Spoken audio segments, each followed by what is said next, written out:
Salam sejahtera, saya Minabau akan membentangkan kajian tindakan saya yang bertajuk meningkatkan pemahaman murid 3 dan 3C bagi subtopik prinsip keabadian tenaga menggunakan aktiviti swinging it.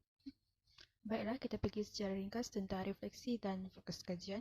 Jadi pada PTPC ini hasil pembelajaran kurang berjaya dicapai kerana terdapat 22 murid hanya dapat menjawab kurang daripada 5/10 soalan dengan betul pada ujian pra.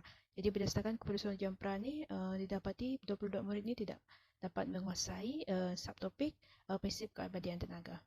Kajian ini berfokuskan kepada aktiviti hands-on yang memberikan pengalaman pembelajaran yang berkesan kepada murid. Jadi dapatan awal yang diperoleh daripada 3 murid juga mendapati bahawa susah untuk mereka membayangkan tenaga keupayaan graviti dan tenaga kinetik pada kedudukan yang berbeza. Oleh itu, dengan aktiviti swinging it ini, murid dapat membina pengalaman pembelajaran mereka sendiri dan melihat secara langsung aplikasi tenaga melalui bahan yang akan mereka hasilkan. Objektif khusus pertama, meningkatkan penglibatan murid dalam bilik darjah dengan aktiviti ini. Kedua, meningkatkan pemahaman murid bagi subtopik prinsip keabadian tenaga, dan objektif khusus yang terakhir adalah meningkatkan prestasi pencapaian murid dalam mata pelajaran sains.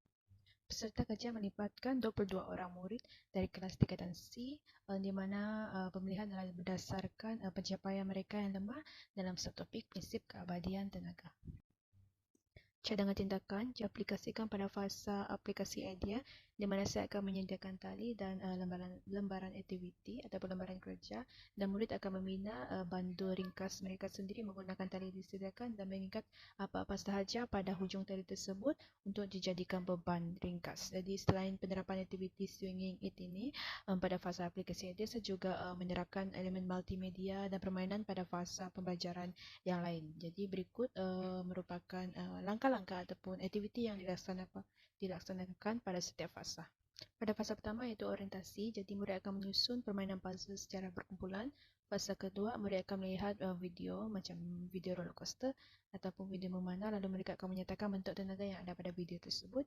Pada fasa ketiga iaitu fasa penstrukturan semula idea di mana guru akan memainkan peranan untuk menerangkan tentang ayunan ringkas berbantukan slide PowerPoint, dan pada fasa keempat pula iaitu fasa aplikasi idea di mana aktiviti swinging it ini dilaksanakan di mana murid akan membina bandur ringkas mereka sendiri menggunakan bahan yang disediakan dan bahan mereka sendiri, lalu menjawab lembaran aktiviti ataupun lembaran kerja itu berpandukan ataupun dibantu oleh bandur ringkas yang mereka cipta atau bina sendiri.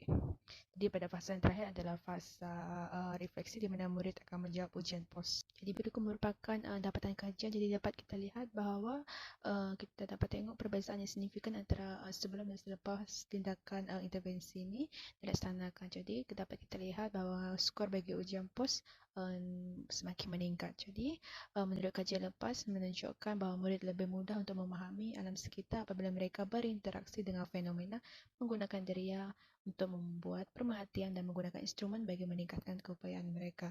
Jadi dapatan kajian saya juga disokong oleh Nurul Izzah 2011 yang menyatakan bahawa aktiviti hands-on dapat mempertingkatkan kefahaman dan satu-satu topik pembelajaran. Jadi dapatan kajian ini telah menjawab soalan ataupun objektif saya yang kedua dan soalan ataupun objektif saya yang ketiga.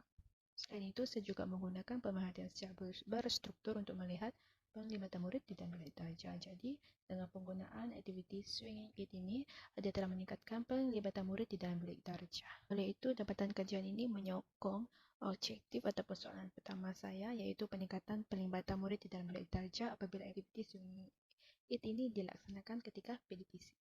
Sekian, terima kasih.